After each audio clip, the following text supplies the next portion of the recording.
On October 16, 2023, a delegation from the Khasi Authors Society, led by its president, Dr. R L Nonglait, presented a memorandum to the Chief Minister of Meghalaya, Conrad K Sangma. They urged the state government to officially recognize and adopt Khasi as the official language of the state. Following the meeting with the Meghalaya Chief Minister, Dr. R L Nonglait, President of the Khasi Authors Society, explained that for the central government to approve the inclusion of Khasi language in the 8th schedule of the Indian Constitution, the state government must first designate it as the official language. Kajing ajumut jongi yiga sarkar ban penlong yiga Khasi ka official language jong ka jala. Namar hadu menta yaga Khasi la penlong tangka associate official language.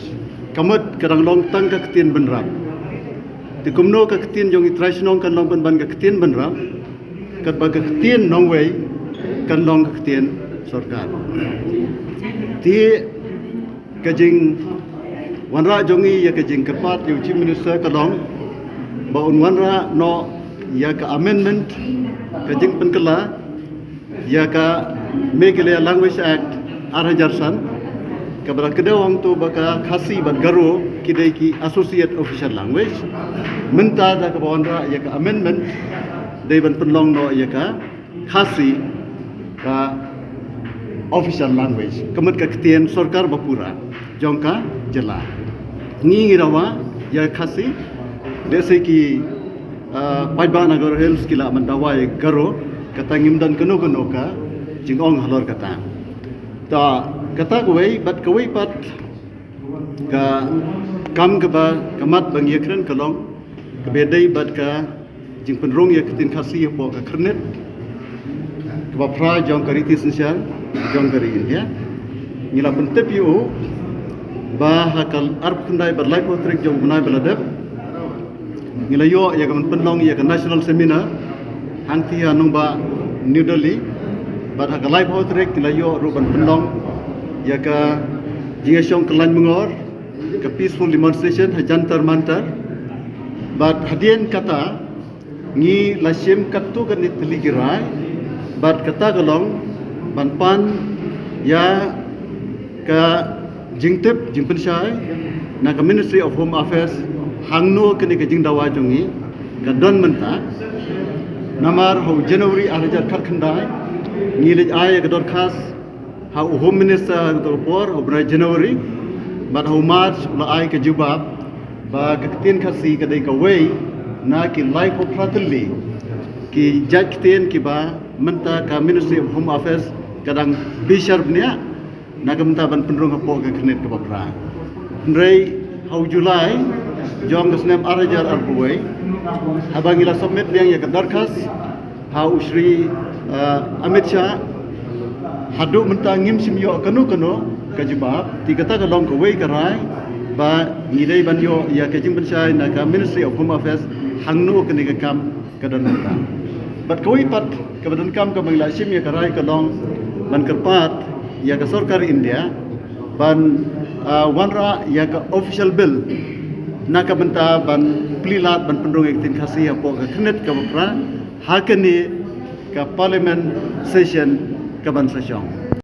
Regarding the preference of English as a major subject among students in educational institutions in Meghalaya, Dr. R L Nonglait attributed this attitude to the Meghalaya government's lax approach in making Khasi language mandatory for use in all government departments as the official medium of communication.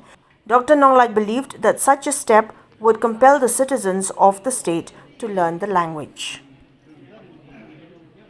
Daw kabakongsan kalong namar ba simpen long ketin sarkari ketin Khasi ki haprikam daga ketin pareng tiga ketin pareng gadai ketin nongwei ki hapen lot kaspa ka phau ka bor ka sor nadu ki kimi ki pa ban penlong ki khon jong ki samla jongi panang ya ka English namar ka ketin sarkar kadai ka English lada ka ketin sarkar kadai Khasi ki tho ki file ki noting barok haj ki sithi barok haj ki dai ketin Khasi communication Sithi barakon kinai tin khasi barok kin haban pule khasi. U bomnan khasi ro u hab bandan lakum no kajing la ban sngot ho ya ka tin khasi walada umla ban thawha. Ki dei bandan ka working knowledge ya ka khasi lada khasi ka dei ka tin sarkar. Ti ka dei ka policy ka babakla. Ka penlong ye ki khon samla ban hab ban penle jumode ke English. Lada kene ke dei ka tin sarkar. Itu ki bakwa bantre pok ke jela tangga khasi kelapian. Amdai tang khasi naman ngidon kam banang kampun teliki ketien ka English ru kalong ka baran kam handai kanam dan kan kata kajing lendet no. Ya ka ketien khasi. Tinga ong ba pet menta. Ni persya ya ka imposition ya ka jing penteri kam ya ka Assam Language Act kat kendai spa handru ko. Namar ba ong ban penteri kam daga Assamese habaro ki district jongka sama itu por yo ya ke jela halor kata ke nongren penban ndangi la yo ya ke jela ni klet no ya la ke jong ke ketien ni subteng be ya ke English kum ke we ni ki official language kum ba ka long Assam ba ki we ki jela jong ke India ki we ki jela ba ki la yo ya ke jela la jong English ka beteng kum ke we ni ki official language bat ka ketien jong ki trasnong ro Mars Mador ki penlong ka kaktin sarkar. Temangi badeng iklat dia kata kadai kan ni ke penlong ye ki kena samlabat pi ki kemi ki paro. Piham ya ke ban penbor ye ki khon la jong ban kre bahai ke English wala ke kan no. Nai menta da ke penlong official language baro kin hab nang khasi. Ke basngol ran ke long ba menta la dan ke tu ni ki khasi ki bom nang khasi. Tidak ke penlong official language baru ki habnang khasi amdai tang khasi ubah ke insyaallah dai bandang lupa dai ki bana barro ki haban wan ban pule khasi bat banang ya khasi